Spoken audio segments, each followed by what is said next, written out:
Assalamualaikum warahmatullahi wabarakatuh.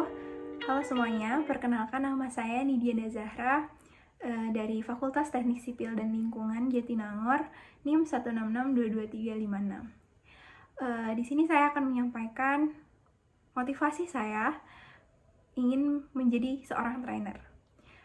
Tentu saja saya ingin berkontribusi dalam proses pengenalan diri mahasiswa baru di ITB yang tentunya akan sangat menyenangkan mengetahui banyak orang-orang baru yang akan saya temui dan orang-orang yang akan menempuh perjalanan di ITB khususnya, bagaimana cara mereka akan mulai mengenali diri mereka sendiri. Dilanjutkan dengan nilai yang ingin saya jelaskan, ingin saya paparkan, ingin saya berikan kepada adik-adik trainee.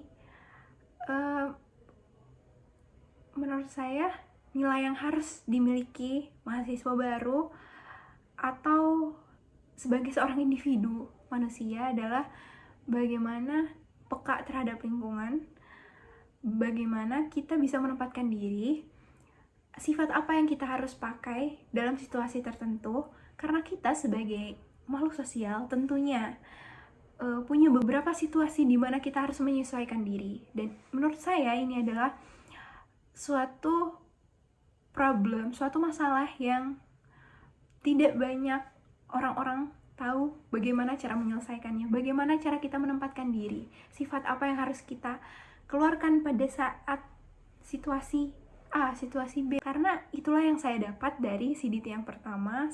Dan bagaimana cara saya menyampaikannya, tentu saja dengan lebih dekat kepada adik-adik trainee, juga mungkin dengan menjelaskan beberapa pengalaman yang menurut saya akan lebih relate terhadap adik-adik nanti.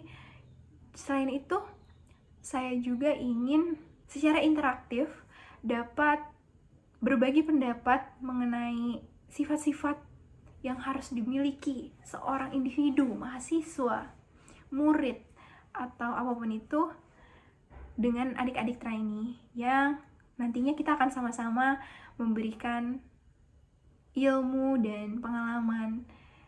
Dan menurut saya itu akan menjadi lebih berguna dan berarti untuk adik-adik yang akan menempuh perjalanan di ITB.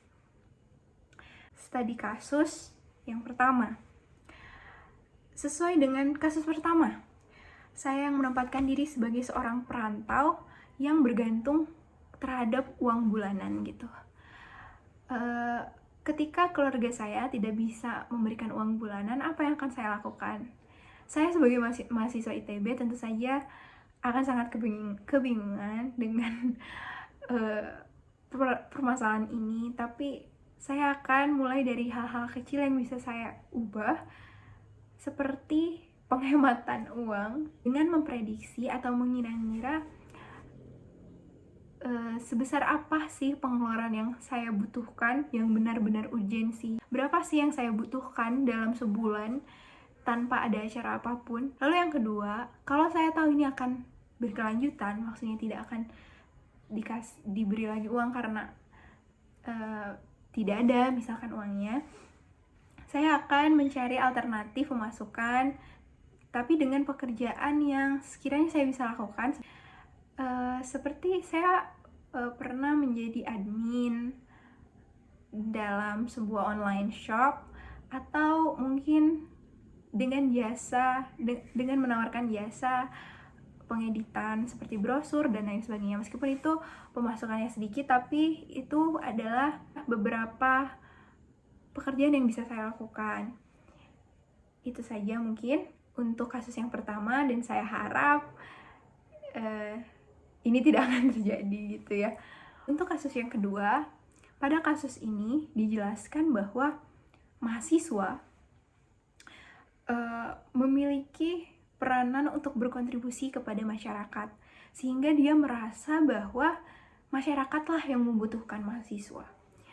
Dan pada akhirnya dengan ego tinggi tersebut, masyarakat yang harusnya terbantu malah merasa tidak terbantu dan terganggu gitu ya dengan ego dari mahasiswa. Menurut saya dari pernyataan kasus ini itu sedikit tidak sesuai dengan mahasiswa yang harus berkontribusi kepada masyarakat. Ketika kita menjelaskan kontribusi, berarti ini adalah dua belah pihak, yaitu masyarakat dan kita sebagai mahasiswa. Dari pernyataan ini, kita harus tahu apa yang bisa kita berikan kepada masyarakat. Bukan berpikiran bahwa masyarakatlah yang membutuhkan kita. Tidak. Masyarakat itu dari awal tidak ada misalkan penjelasan bahwa dia membutuhkan mahasiswa untuk menyelesaikan masalah, tidak. Tapi kitalah yang harus berinisiatif sebagai mahasiswa. Apa sih yang kita bisa berikan kepada masyarakat? Pada situasi ini, beberapa sifat yang perlu kita terapkan, diantaranya adalah rendah hati dan tanggung jawab. Kita tentunya harus rendah hati dalam situasi apapun. Khususnya mungkin tentang kontribusi ini. Oleh karena itu, disinilah PR kita sebagai mahasiswa untuk mengetahui apa yang bisa kita berikan kepada masyarakat.